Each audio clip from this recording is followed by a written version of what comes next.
Coda was directed by Sean Heder and is now streaming on Apple TV Plus. And this movie's been doing the rounds quite a bit at film festivals and other places for the last few months now. A lot of friends of mine and other fellow critics have had a chance to see this movie, and I've just been waiting for the day I do.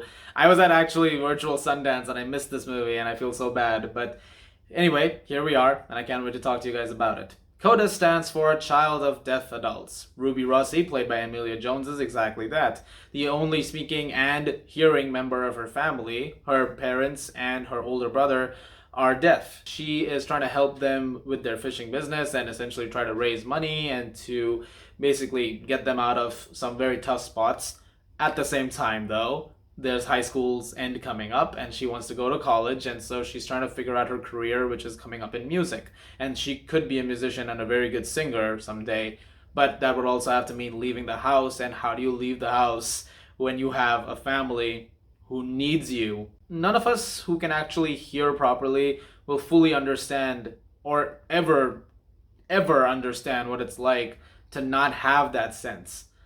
And there's something daunting about the thought of it. And even like, what if you wake up one day and you can't hear anything? That's crazy. But frankly speaking, people who live with it and have lived with it their entire lives, we never know what that's really like. The film definitely gives you a window into that, and I'm glad that more movies are doing this. Stuff like A Quiet Place, for instance, with Millicent Simmons, and now we've got Coda, the film that celebrates that and finds the beauty in it, rather than expose it as something which is like, oh, look at that, it's a disability, and that's people make fun of it in real life.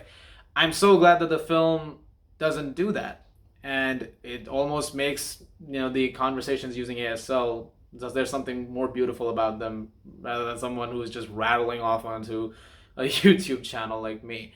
The performances that accompany it are also remarkable. Emilia Jones is honestly nomination worthy in it, and so are all the deaf actors involved. And I want to make a special point that I'm glad they actually brought real deaf actors into this.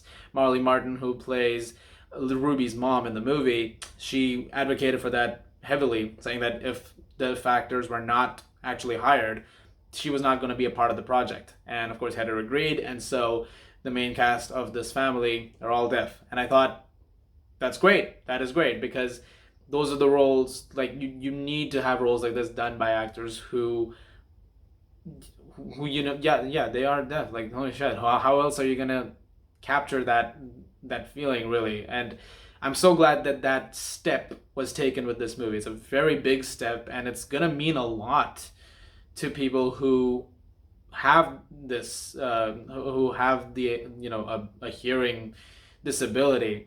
I wonder how this movie is going to be received, and I'm also hoping that whoever gets a chance to see this movie, I mean, I assume it's Apple TV Plus, so you got your captions and all that, but if you go seeing this in theaters, because it is running in limited screens, I really hope there's captions in that theater, because otherwise they're messing up really badly. But I really love the way this film handled that, and I really love the care that it was done with, and that is a testament to Heather and the crew involved. They've done an excellent job.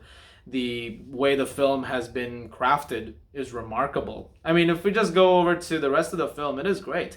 It's beautifully shot, by the way. There's some gorgeous music, some great choices of music that Ruby can sing. There's a Joni Mitchell song in particular, a very good one. The sporting performances, like Eugenio Derbez, who plays a music professor, he's really, really good in the movie. He gets one really great scene where he's screaming, but not in like an angry way. The film is so entertaining, and surprisingly, despite the fact that it has some very heady themes. What I found to be most surprising is not only is the film very energetically paced, it's also quite funny. There were a lot of moments in the movie where I was laughing, and that's quite a bit of the film. So well done on that. There are some very humorous moments to be had. I want to keep this brief, because if you've not seen the movie, I don't want to talk too much about it. I want to talk about how it goes. You can point out flaws in a movie like this all you want. I mean, the simple fact is, like, okay, this is a coming of age story, like I said, which we've seen before. And it's got some beats in it which are very similar to others. Like, there'll be a scene, for instance, and then in your head you're like, I feel like this is going to be the next scene. And then that's exactly what the next scene ends up being.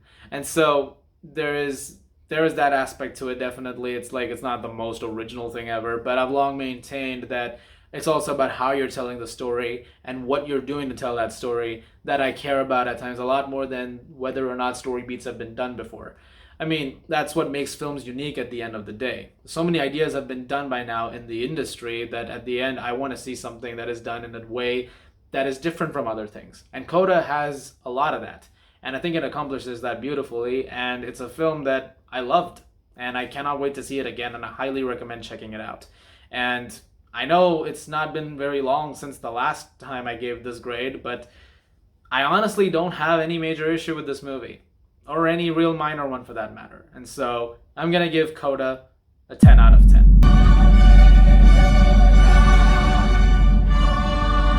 Guys, thank you very much for watching. Look forward to more reviews very soon. As always, if you like this, please do subscribe, and I'll see you guys at the movies.